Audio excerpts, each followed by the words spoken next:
So hello everyone, मैं हूँ Vaishali ma'am और आप सब पढ़ रहे हैं मेरे साथ क्लास 10 की बायोलॉजी।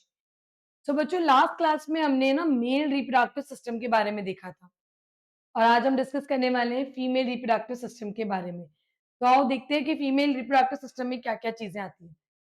तो बच्चों, फीमेल रिप्रोडक्टिव सिस्टम में भी एक रीजन, एक पार्ट है जो फीमेल गैमेट फॉर्म करेगी। ठीक है, जो क्या फॉर्म कर रहे हैं? Female gamete. So you can say this ovaries. ठीक है, कितना ब्यूटीफुल डायग्राम है बच्चों। You can see this, there are one pair of ovaries in a female reproductive system. ये जो ओवरी है, इस ओवरी का काम होता है फीमेल गैमेट फॉर्म करना। इस ओवरी का काम होता है फीमेल गैमेट को फॉर्म करना। ठीक है, और साथ ही साथ ये जो ओवरी है वो हॉर्मोन्स भी बनाती है। जैसे टेस्टिस था ना बच्चों, इसको तुम कंपेयर कर सकते हो विद मेल टेस्टिस। मेल्स के केस में जैसे टेस्टिस थी, सो टेस्टिस क्या कर रहे थे? स्पर्म बना रहे थे, साथ में टेस्टोस्टेरोन रिलीज कर रहे थे। उसी तरीके से यहाँ पे जो ओवरी है वो फीमेल गैमेट बना रही है और हार्मोन रिलीज करती है। किस तरह के हार्मोन रिलीज करती है? एस्ट्रोजन। ठीक है, ये एस्ट्रोजन रिलीज करती है, प्रोजेस्टेरोन रिलीज करती है। ठीक है, and it releases one more hormone called as relaxin. ये डिलीवरी के वक्त रिलीज करती है, रिलैक्सिन।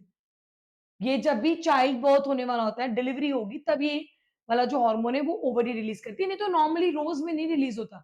ये दो हार्मोन जनरली फीमेल की लाइफ में हमें डेली बेसिस पे रिलीज होते हैं, बट ये जब डिलीवरी का टाइम होता है, जब एक बच्चे को या चाइल्ड बर्थ जब होता है फीमेल की बॉडी से, तब रिलैक्सिन हार्मोन रिलीज होता है। तो there is one pair of ovary. Okay, उसके बाद देखो यहाँ पे you can see the tube like structure. Okay, तुम ये देख सकते हो, ये ओवरी के बाद ये जो ट्यूब है, ठीक है, ये जो ट्यूब लाइक स्ट्रक्चर, ये जो ट्यूब दिख रही है ना, पूरी ट्यूब, बच्चों इसको बोलते हैं फेलोपियन ट्यूब। इसको हम क्या कहेंगे? फेलोपियन ट्यूब, या इसका दूसरा नाम है ओविडक्ट, या इसका दूसरा नाम है ओविडक्ट। ये ट्यूब जो है, ये सिर्फ क्या करती है? Transport, transport of gamete. ठीक है, एक काम इसका ये हो गया। दूसरा, इट्स अ फर्टिलाइजेशन साइट, मतलब इसी जगह पे फर्टिलाइजेशन भी होगा। तो यहां से जब सेकेंडरी oocyte, या जब यहां से फीमेल गैमेट रिलीज हुआ, तो वो इस ट्यूब में जाएगा, ट्यूब में, और वो यहाँ पे अराउंड जाके फर्टिलाइजेशन होगा। जो फर्टिलाइजेशन होता है ना बच्चों, वो इसी ट्यूब के अंदर होता है। जो मेल और फीमेल गैमेट का जो फर्टिलाइजेशन होता है वो इसी ट्यूब के अंदर होगा। ओके, वो कहीं और नहीं होगा। उसके अलावा यू कैन सी, तुम्हें यहाँ पे ये फिंगर लाइक प्रोजेक्शंस दिख रहे हैं इस ट्यूब के पास, इस तरीके से, दिस फिंगर लाइक प्रोजेक्शंस, है ना? This is called as fimbriae. इसको फिम्ब्रिए बोलते हैं, फिंगर लाइक प्रोजेक्शन है। ठीक है, सो देखो इसमें क्या हो गया? फीमेल रिप्रोडक्टिव सिस्टम में वन पेयर ऑफ ओवरीज है जो फीमेल गैमेट बनाएगी प्लस हॉर्मोन्स भी बनाती है। इस ओवरी से रिलीज होने वाले एग को कौन कैच करेगा? Fallopian tube. उसमें ट्रांसपोर्ट भी होगा प्लस उसमें फर्टिलाइजेशन भी होगा। ये जो फिंगर लाइक प्रोजेक्शन है फेलोपियन ट्यूब की, उसको फिम्ब्रिए बोलते हैं। ओके डन, चलो नेक्स्ट आगे बढ़ते बच्चों। When a girl is born, the ovaries already contain thousands of immature eggs. This is a very important line बच्चों। जब एक लड़की बॉर्न होती है, ठीक है, सो ऑलरेडी हमारी बॉडी में इमेच्योर एग्स होते हैं। मेल्स में ऐसा नहीं होता। मेल्स के पास इमेच्योर स्पर्म जैसा कुछ नहीं होता। उनके सीधा प्यूबर्टी पे ही बनना स्टार्ट होते हैं, बट हम लोगों की बॉडी में सबसे पहले इमेच्योर एग्स बनते हैं। हमारी बॉडी में सबसे पहले क्या बनेंगे? Immature eggs. हमारा जब बर्थ होता है ना, तभी वो इमेच्योर एग्स हमारी ओवरी में होते हैं। फिर धीरे धीरे ये एग्स मेच्योर होने लगते हैं at the time of puberty. तो हम बॉर्न हो गए विद इमेच्योर एग्स, और जब हम प्यूबर्टी पे आएंगे तो प्यूबर्टी पे ये एग्स का क्या हो जाएगा? मेच्योरेशन स्टार्ट हो जाएगा। Okay next, now on reaching the puberty some of this starts maturing. मैंने कहा ना, प्यूबर्टी पे आने के बाद ये जो एग्स है वो मैच्योर होना स्टार्ट हो जाते हैं। One egg is produce every month by one of the ovary. दोनों ओवरी में से एक ही एग प्रोड्यूस होता है, दोनों ओवरी से एग नहीं आएंगे। ऑल्टरनेट ओवरी काम करती है। अगर इस महीने इसने एग मैच्योर किया, तो सेकेंड मंथ में ये मैच्योर करेंगे। Again this one and then next, alternate, they works alternate. समझ में आया ना? हम जब बॉर्न होते तब हमारे पास ऑलरेडी मैच्योर एग है। ये एग मैच्योर होते कब? प्यूबर्टी पे। पर हर महीने एक ही एग मैच्योर होता है एक ओवरी से, और ऑल्टरनेट ओवरी काम करती है। Okay, alternate ovary works.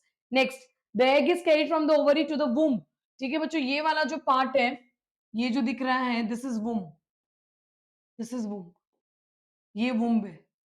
ठीक है, जिसका हम दूसरा नाम दे देते हैं यूट्रस, यूट्रस। ठीक है, सो ये फर्टिलाइज देखो, एग जो है वो ओवरी से वूम की तरफ लेके आते हैं थ्रू फेलोपियन ट्यूब। तो फेलोपियन ट्यूब के बारे में हम ऑलरेडी डिस्कस कर चुके हैं। नेक्स्ट देखो, ये ओवरी से फेलोपियन ट्यूब में गए, यू कैन लुक अगेन, है ना, you can see this diagram. Okay, next, now the two oviducts unite into an elastic bag like structure called as uterus, है ना, ये दोनों ट्यूब यहाँ से यूनाइट हो रही है, so this is a bag like structure called as uterus, we have already seen that. Next, this uterus opens into the vagina through cervix. So बच्चों मैं ये भी आपको हाईलाइट करके दिखाती हूँ। आपको जो ये ट्यूब दिख रही है, ठीक है, ये जो ट्यूब दिख रही है, this is vagina, this is vagina. और आपको ये पतली सी, अगर ये जो आई मीन एक्चुअली ये जो पतला सा पार्ट है, this part is called as cervix, और ये जो है पतली सी tube, this is called as cervical canal, cervical canal. Cervical canal और वजाइना मिलकर क्या कहलाती है? Birth canal. ये मिलकर कहलाती है बर्थ कैनाल। तो बच्चों क्या हो गया कि जैसे ही मतलब एग यहाँ से रिलीज होगा तो फेलोपियन ट्यूब में जाएगा, दोनों तरफ की फेलोपियन ट्यूब जॉइंट होती है into a bag like structure called as uterus. ये यूट्रस के बाद सर्विक्स आता है which is a narrow portion, उसकी जो ट्यूब है उसको सर्वाइकल कैनाल बोलते हैं। ये यूट्रस हो गया, दिस इज यूट्रस। ठीक है, ये इसका नैरो पोर्शन हो गया, this narrow portion is called as cervix, और इसके बीच में जो ट्यूब है that is called as cervical canal, this is called as cervical canal. Okay, फिर वजाइना आ गया। बच्चों ये जो वजाइना है ना, यहीं पे इंसेमिनेशन होता है। ये जो वजाइना है बच्चों, यहीं पे इंसेमिनेशन होता है।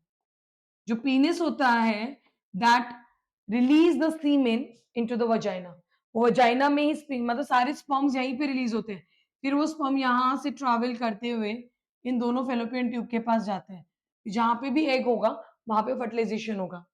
समझ में आ रही है बात? हाँ या ना? अगेन देखो, ये जो दोनों ट्यूब है, ये दोनों ट्यूब जॉइंट होकर क्या बना रही है? एक वूम, यानी uterus.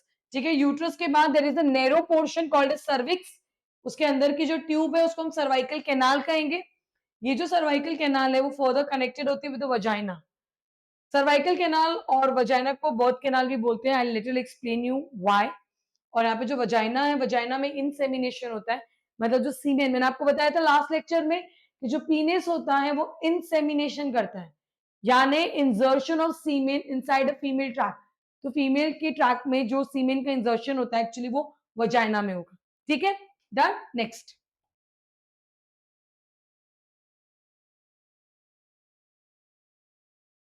Okay, cervix next. So the sperms enter through the vaginal passage through the sexual intercourse, वो हम ऑलरेडी देख चुके हैं। ये देखो यहाँ से, this is semen, see you can look into the diagram, so many sperms are and to your surprise if I tell you, एक टाइम पर a male releases 200 to 300 million sperms। एक टाइम पर जो मेल है वो female के track में 200 से 300 मिलियन स्पर्म्स रिलीज करता है बच्चों। So interesting, right? Next, they travel upwards and reach the oviduct, they में एनकाउंटर द एग, मैंने बोला वहां जाके एग हो सकता है, क्योंकि जरूरी नहीं कि हमेशा एग मिले ही, कभी हो भी सकता है कभी नहीं भी हो सकता। The fertilize eggs, the zygote, after fertilization, ठीक है, जब एग और स्पर्म का फर्टिलाइजेशन हो जाता है बच्चों, तो जो रिजल्टेंट स्ट्रक्चर है उसको हम क्या बोलते हैं? जाइगोट। जो रिजल्टेंट स्ट्रक्चर है उसको हम क्या बोलते हैं? जाइगोट। ये जाइगोट इम्प्लांट हो जाता है into the lining of uterus, uterus की लाइनिंग में ये जाके इम्प्लांट हो जाता है, मतलब इंसर्ट हो जाएगा, यूट्रस की लाइनिंग में जाके इम्प्लांट हो जाएगा, यानी इंसर्ट हो जाएगा। ठीक है, नेक्स्ट, तो यू कैन सी हियर, देखो ये डायग्राम में देखना, ये ओवरी से एग रिलीज हुआ, now this egg is travelling, see you can look here, यहाँ पे ये फर्टिलाइजेशन शो हो रहा है,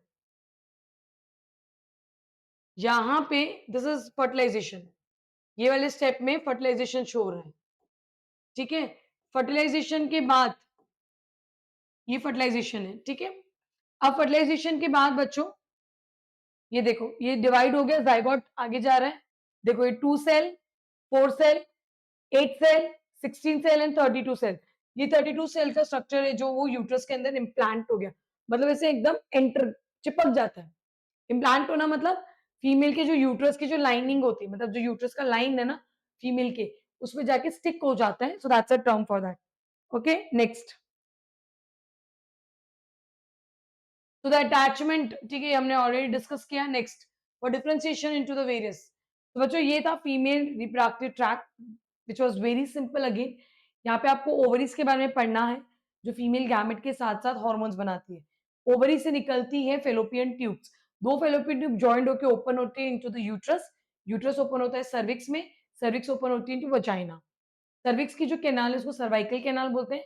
this cervical canal along with the vagina is called as birth canal, क्योंकि जब बच्चा यहाँ जब फुली डेवलप फीचर्स जो होगा या बेबी जो होगा, जब उसकी डिलीवरी होती है बच्चों, सो जो डिलीवरी है वो सर्विक्स से वजाइना के थ्रू होगी, इसलिए उसको बर्थ कैनाल भी कहा जाता है।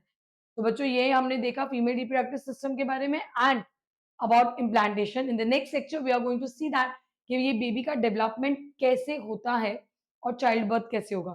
So will see that in the next lecture. So stay tuned and if you like the video, like, share and subscribe to my channel. Thank you.